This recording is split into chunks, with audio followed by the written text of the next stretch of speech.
بسم اللہ الرحمن الرحیم وبہ نستعین وصلی اللہ علی نبینا محمد وعلی آلہ وصحابہ اجمعین وبعد۔ عزیز طلباء، گزشتہ درس میں ہم لوگوں نے غیبت کے حوالے سے چند حدیثیں پڑھی تھیں، جن حدیثوں کو شیخ محمد بن عبد الوہاب رحمہ اللہ نے اپنی کتاب الکبائر کے اندر بیان کیا ہے۔ آج کا ہمارا درس بھی ان حدیثوں سے متعلق ہوگا جن حدیثوں کو شیخ رحمہ اللہ نے غیبت کے عنوان سے بیان کیا ہے۔ گزشتہ درس میں آخری حدیث ہم لوگوں نے پڑھی تھی، حضرت عبداللہ ابن عباس رضی اللہ تعالی عنہما کی، کہ اللہ کے نبی صلی اللہ علیہ وسلم کا گزر دو قبر کے پاس سے ہوا، یا کہ دو قبر سے ہوا، تو آپ صلی اللہ علیہ وسلم نے صحابہ کرام کو یہ بتلایا کہ ان دونوں قبر والے کو عذاب ہو رہا ہے، ان دونوں قبر والے کو عذاب ہو رہا ہے۔ اور پھر اللہ کے نبی صلی اللہ علیہ وسلم نے وجہ عذاب کو بھی بیان کیا، یعنی یہ عذاب کیوں ہو رہا ہے، اس کا سبب کیا ہے، وجہ کیا ہے۔ آپ صلی اللہ علیہ وسلم نے وجہ بیان کی اور کہا کہ ان دو شخصوں میں سے ایک کو عذاب اس لیے ہو رہا تھا کہ وہ پیشاب کے چھینٹے سے نہیں بچتا تھا، پیشاب کے چھینٹے سے نہیں بچتا تھا، یعنی پیشاب کرتے وقت جو اسلامی طور طریقے کو اختیار کرنا چاہیے، اور یہی دین اسلام کی خوبصورتی ہے۔ دین اسلام کا حسن یہی ہے کہ چھوٹی چیز ہو یا بڑی چیز ہو، اسلام نے ان تمام کے ضابطے اور اصول کو بیان کیا ہے۔ اسی لیے بعض صحابہ کرام سے جب یہودیوں نے اور مشرکین نے یہ مذاقاً کہا کہ تمہارے دین میں تو ہر بات موجود ہے، یہاں تک کہ آدمی کیسے کیا حمام میں جائے وہ بھی ہے، اور یعنی معمولی بات کو بھی اسلام میں بیان کیا گیا ہے۔ تو صحابی رسول نے کہا کہ ہاں، ہمارے دین اور ہماری شریعت اور ہمارے مذہب میں یہ بھی بتلایا گیا ہے کہ پیشاب اور پاخانہ کیسے کریں، پیشاب اور پاخانہ کیسے کیا جائے، اور یہ بھی بتلایا گیا ہے کہ ہم جب پیشاب یا پاخانے کے لیے جائیں تو ہم قبلہ رو کیا ہے نہ بیٹھیں، قبلہ رو یعنی قبلے کی طرف چہرہ کر کے کیا ہے، اگر آدمی میدان میں ہو، آدمی اگر کھلے میدان میں صحرا میں ہے تو پھر یہ منع کیا گیا کہ آدمی قبلہ رو ہو کر پیشاب یا پاخانہ کرے۔ خیر، میں کہنا یہ چاہتا ہوں کہ دین اسلام میں چاہے معمولی کا عمل ہو یا ایک بڑا عمل ہو، سب کی طرف رہنمائی کی گئی، چنانچہ ہر مسلمان کو چاہیے کہ ان رہنما اصولوں کا خیال رکھے اور دین کے دائرے میں رہ کر اپنے عمل کو انجام دینے کی کوشش کرے، کوئی ایسا کام نہ کرے جو شریعت کے مخالف ہو، کتاب و سنت کے مخالف ہو۔ خیر، تو اللہ کے نبی صلی اللہ علیہ وسلم نے کہا کہ پہلے شخص کو اس لیے عذاب ہو رہا ہے کہ وہ پیشاب کے چھینٹے سے نہیں بچتا تھا، اور کل میں نے یہ بھی کہا تھا کہ اگر کسی کو پیشاب کرنا ہے، خاص طور سے کہیں راستے میں اگر آپ ہیں، کھلے میدان میں آپ ہیں، حمام میں نہیں ہیں، بیت الخلاء میں نہیں ہیں، تو پھر کیا ہے، آپ کو ایسی جگہ تلاش کرنی چاہیے جہاں سے پیشاب کا چھینٹا آپ کے بدن اور آپ کے کپڑے پہ نہ آ سکے، اور بچنا چاہیے۔ چنانچہ پیشاب کے چھینٹے سے نہ بچنا یہ عذاب کا باعث ہے اور قبر کے عذاب کا سبب ہے۔ چنانچہ کیا ہے، دوسرا شخص جس کو قبر میں عذاب ہو رہا تھا، اس کا گناہ کیا تھا؟ اس کا گناہ یہ تھا کہ وہ چغل خور تھا، چغلی کیا کرتا تھا، یعنی فساد برپا کرنے کے لیے، لوگوں کو آپس میں لڑانے بھڑانے کے لیے اور لوگوں کے اتحاد کو ختم کرنے کے لیے ایک کی بات کو دوسرے کو کیا کرتا تھا؟ نقل کرتا تھا، اور اسی کا نام کیا ہے؟ نمیمہ، کہ ایک کی بات کو دوسروں تک پہنچانا، کس نیت کے ساتھ؟ فساد کی نیت کے ساتھ، بگاڑ کی نیت کے ساتھ، اسی کو نمیمہ کہا جاتا ہے۔ خیر، شیخ رحمہ اللہ نے غیبت کے باب میں اگلی جو حدیث بیان کی ہے، کہتے ہیں اخرج البخاری فی الادب المفرد نحوہ من حدیث جابر، کہ ابھی جو قبر میں عذاب دیے جانے سے متعلق جو حدیث بیان ہوئی ہے، اسی حدیث کے ہم معنی امام بخاری رحمۃ اللہ علیہ نے اپنی ایک دوسری کتاب، اور میں نے کل کہا تھا کہ امام بخاری رحمۃ اللہ علیہ کی مشہور کتابوں میں سے، حدیث کی مشہور کتابوں میں سے صحیح کے علاوہ، الصحیح کے علاوہ الادب المفرد بھی، الادب المفرد بھی ہیں، اور اس کتاب کو ہر طالب علم کو پڑھنے کی کوشش کرنی چاہیے۔ تو امام بخاری رحمۃ اللہ علیہ نے الادب المفرد میں جابر رضی اللہ تعالیٰ عنہ سے حدیث بیان کی ہے کہ اس اور الادب المفرد میں جو روایت ہے اس میں نمیمہ کا ذکر نہیں۔ ابھی جو ہم لوگوں نے حدیث پڑھا اس میں کیا ہے؟ نمیمہ ہے نا، کہ فکان یمشی بالنمیمہ، فکان یمشی بالنمیمہ، لیکن الادب المفرد کے اندر جو حدیث ہے اس کے اندر جو لفظ ہے وہ کون سا لفظ ہے؟ نمیمہ کا نہیں، بلکہ کیا ہے؟ اما احدہما فکان یغتاب الناس۔ اللہ کے نبی صلی اللہ علیہ وسلم نے کہا اما احدہما فکان یغتاب الناس، کہ دوسرے شخص کو جو عذاب ہو رہا تھا، کیوں عذاب ہو رہا تھا؟ غیبت کرنے کی وجہ سے، غیبت کرنے کی وجہ سے۔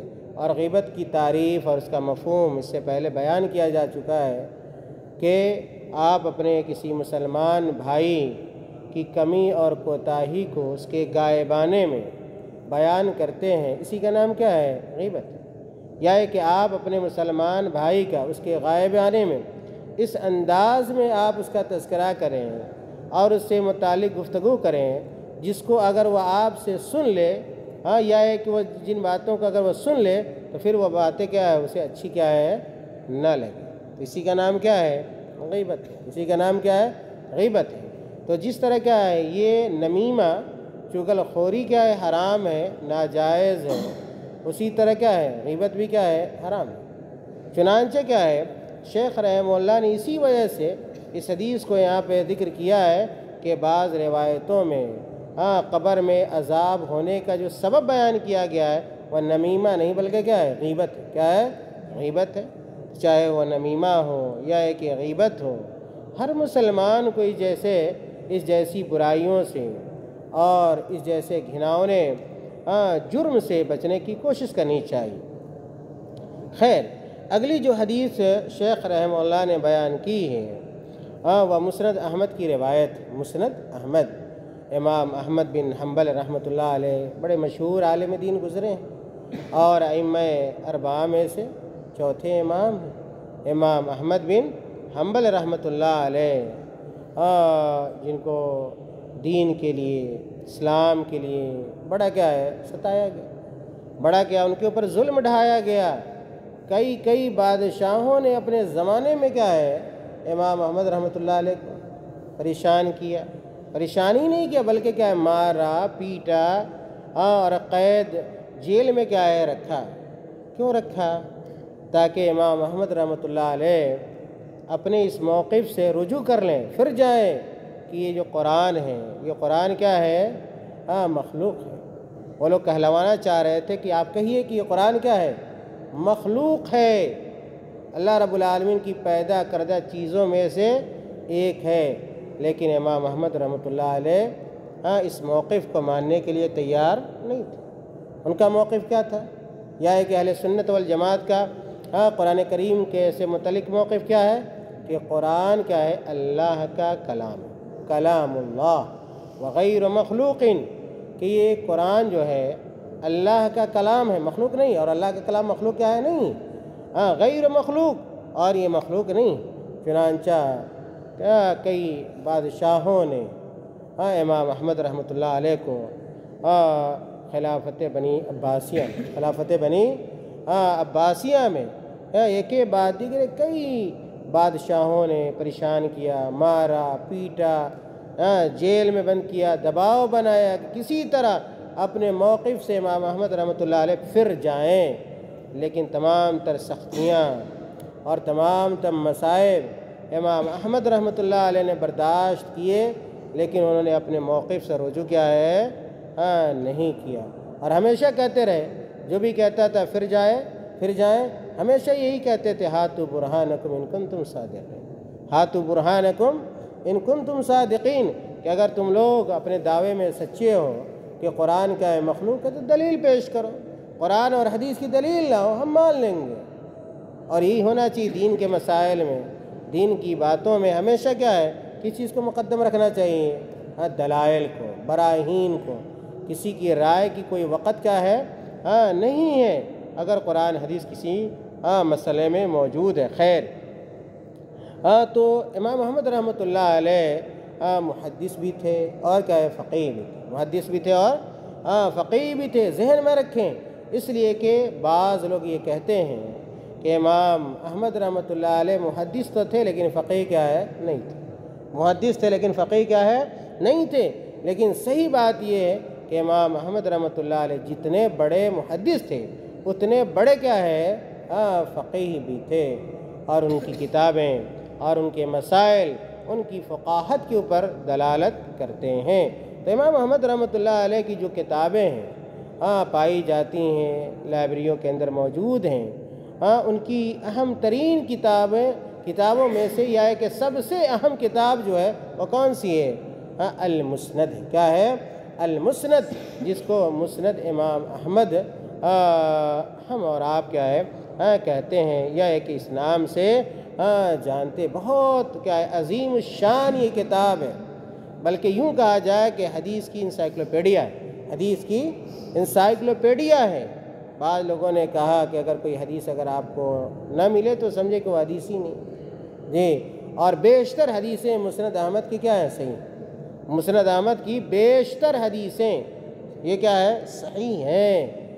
تو کبھی موقع ملے تو اس کتاب کو ڈھونڈنا چاہیے، تلاش کرنا چاہیے، آپ کی لائبریری کے اندر موجود ہے، پڑھنے کی کوشش کرنی چاہیے، امام احمد رحمۃ اللہ علیہ کی سیرت اور سوانح پڑھنی چاہیے، اور آدمی کو اپنے وقت سے فائدہ اٹھانا چاہیے۔ خیر، شیخ محمد بن عبد الوہاب رحمہ اللہ کیا کہتے ہیں، وَلِأَحْمَدَ بِسَنَدٍ صَحِيحٍ مَعْنَاهُ، کہ ابھی جو اوپر حدیث گزری دو قبر والوں سے متعلق، اسی معنی کی حدیث کیا ہے مسند احمد کے اندر بھی، مسند احمد کے اندر بھی ہے، اور کیا ہے صحیح سند کے ساتھ، بے سند صحیح، صحیح سند کے ساتھ کیا ہے اسی معنی کی حدیث ہے، من حدیث ابی بکرہ ولی ابو داود الطیالسی عن ابن عباس مثلہ بے سند جید، یعنی مسند احمد کے اندر جو روایت ہے وہ ابو بکرہ سے، وہ کیا ہے ابو بکرہ رضی اللہ تعالیٰ عنہ سے مروی ہے۔ اسی طرح ابو داود الطیالسی کے اندر بھی حدیث ہے اس معنی کی، جو حضرت عبداللہ ابن عباس رضی اللہ تعالیٰ عنہما سے منقول ہے۔ خیر، کیا خلاصہ یہ ہے کہ غیبت ایسا بڑا ظلم ہے، جرم ہے، گناہ ہے کہ وہ اخروی عذاب کا باعث ہے، اخروی عذاب کا باعث ہے، اور اگر ہمیں اور آپ کو پتہ چل جائے کہ یہ فلاں گناہ ہے اور یہ آخرت میں ہمارے عذاب کا سبب بن سکتا ہے تو ہمیں کیا کرنا چاہیے، یا نہیں کرنا چاہیے؟ یقیناً ہم یہ کہیں گے کہ ہمیں نہیں کرنا چاہیے۔ تو غیبت ہو یا کہ پیشاب کے چھینٹے ہوں، ہر آدمی کو اس سے بچنے کی کوشش کرنی چاہیے۔ غیبت کے باب میں جو آخری حدیث شیخ رحمہ اللہ نے بیان کی ہے، اس حدیث کا تعلق جامع ترمذی سے ہے، جو آپ عالمیت کی کلاسوں میں پڑھتے ہیں۔ شیخ رحمہ اللہ کہتے ہیں وَلِلتِّرْمِذِي وَصَحَّحَهُ عن عائشہ رضی اللہ عنہ، کہ جامع ترمذی کی جو روایت ہے، اور امام ترمذی رحمۃ اللہ علیہ نے اس حدیث کو صحیح سند کے ساتھ بیان کیا ہے، اور حدیث کس سے مروی ہے؟ عائشہ رضی اللہ تعالیٰ عنہ سے مروی ہے، کہتی ہیں عائشہ رضی اللہ تعالیٰ عنہ کہ قالت للنبی صلی اللہ علیہ وسلم حسبک من صفیۃ کذا و کذا، ہاں کہ ایک مرتبہ عائشہ رضی اللہ تعالیٰ عنہ نے اللہ کے رسول صلی اللہ علیہ وسلم سے کہا کہ اے اللہ کے رسول صلی اللہ علیہ وسلم، آپ کو صفیہ رضی اللہ تعالیٰ عنہ میں یہی کافی ہے کہ وہ ایسے ایسے ہیں، یعنی عائشہ رضی اللہ تعالیٰ عنہ نے کہا آپ صلی اللہ علیہ وسلم سے کہ حسبک من صفیۃ کذا و کذا، کہ صفیہ رضی اللہ تعالیٰ عنہ سے متعلق کیا ہے، یہ بات کیا ہے کافی ہے، یعنی ان کے کمتر ہونے کے لیے اور ان کے کیا ہے ان کے معمولی ہونے کے لیے، یا ہے کہ